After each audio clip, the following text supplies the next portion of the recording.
Welcome to DJ TV. DJ APC. DJ APC. Reno Omokri don't open more shocker for Baba T and APC demo. My people, we greet una, we welcome una to this our channel, and we say happy new month to all of una. As it dey hot oh yeah, make we quickly enter the matter we get for una. Reno Omokri wey be former aide to our former president for Nigeria, Goodluck Jonathan for PDP, he don come talk and he don reveal more shocker about Baba T and APC people demo.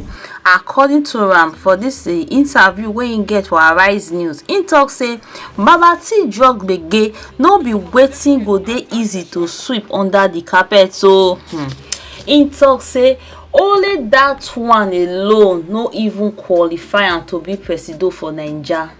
Take us say he even forfeit money for USA wey dey equivalent to jail and conviction.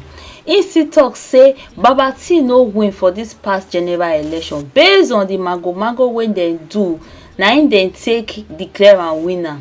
He still talk say the party PDP dey ready to claim their mandate back na wow, who and who can get this mandate? Anyway, make I leave una, make una watch this video. What we should focus on at the tribunal, in my own opinion, is the fact that Bola Tinubu has links with the drug cartel. And according to our laws, and also according to the laws of the United States, when you forfeit money, it's taken as a conviction. So if I website, and I'm going to quote for it, asset forfeiture, and this is a quote, asset forfeiture is a form of penance for criminals. The word used is criminals. So that is what we should focus on, and we should be able to make our case before the tribunal that this man forfeited drug funds, and in Nigerian law and the United States law, those who forfeit are taken to be convicts. Now, that is a stronger case. A lot of people look at these things politically. Maybe because I have a master's of law in law and I schooled in the United Kingdom, I tend to look at it from a legal perspective. Our best point is to focus on this man's known drug past. All right. Look at the last elections. In almost 14,000 polling units, they had manual accreditation. Now, this election, the last election, was a technologically driven election. That means that it will be very difficult for you to rig when you follow the rules how it's meant to be. By the Electoral Act, those 14,000 polling units where they had manual accreditation, they ought to have cancelled the elections in those units according to the Electoral Act and then reschedule them. Because when you have a technologically driven elections, you can only rig in areas where technology is not used, and that's in those 14,000 polling units where they had manual accreditation. So, it's even in the United Kingdom where I am right now, in Ireland, in the United States, they call it vote early, vote regularly. So you come, you vote early, and then you keep on voting, over voting. So in a situation where you have almost 10%, so we're talking about 8% of the polling units in Nigeria where they did manual accreditation, then the result of that election cannot be credible. So that's what we're talking about. There were 14,000 polling units. You had manual accreditation, and those were the polling units where you had overvoting, where you had rigging. So I'm not saying that the whole election should be cancelled. No. Let's follow the Electoral Act. In those 14,000 polling units where they had overvoting, cancel the elections, follow the Electoral Act, and then have them again. Now, if at the end of the day, Asiwaju Bola Ahmed Tinubu is pronounced the winner, we will accept. If at the end of the day it's Waziri Atiku Abubakar, we will accept.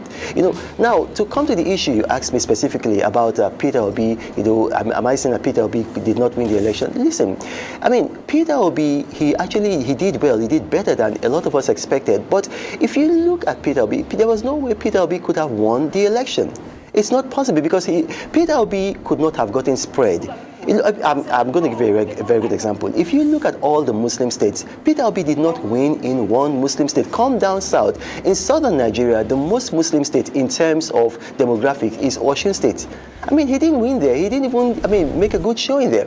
The next most Muslim state in terms of demographic is Oyo. He didn't make a good showing there. So you go all over the Muslim states, and you see there was a rejection of this man by Muslims because they felt that he had brought in religion into the election. election. And indeed he had. You saw what he did in going to churches saying, "Church, take back your country," which was something that rallied his base, that is the Christian, especially the Christian South and then the Christian North.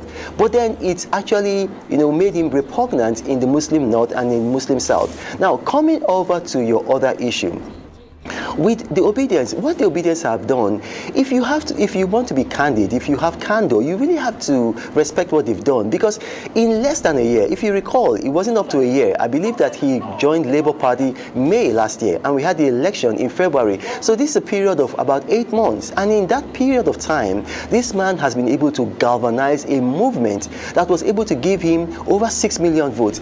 Anybody saying that these people are, that they are idiots, obedience, you're not being very, very wise. If they had joined with the People's Democratic Party, if Peter Obi had not left our party, we would have won the election even with rigging, hands down.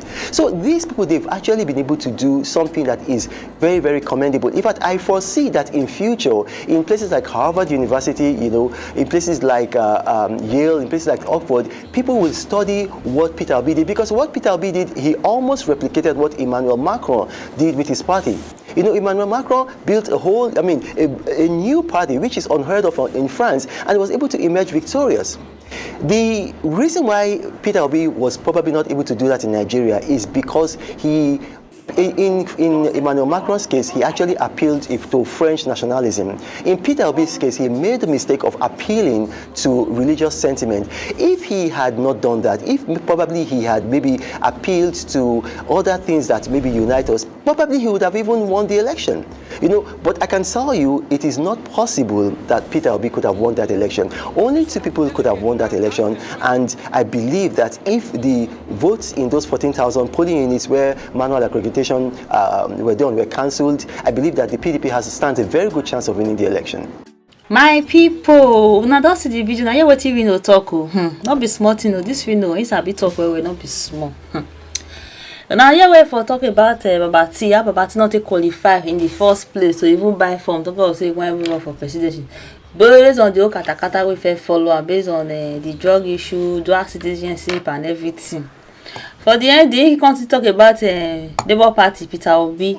He talk about say the Peter Obi they really try. How they pull out crowds for the short period where they come on for PDP enter Labour. How they pull out crowds if you get that kind of votes. He talk say Peter Obi not come on for PDP for win this election way without no kata no wahala. Anyway, we don't really know before. Na person be say sabi talk well, sabi talk go here, talk good here. Na a way we dey used to it talk.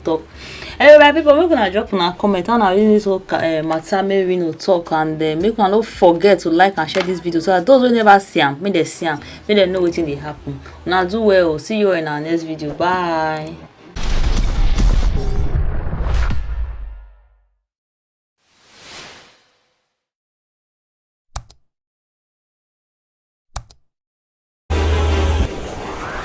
DJ APC.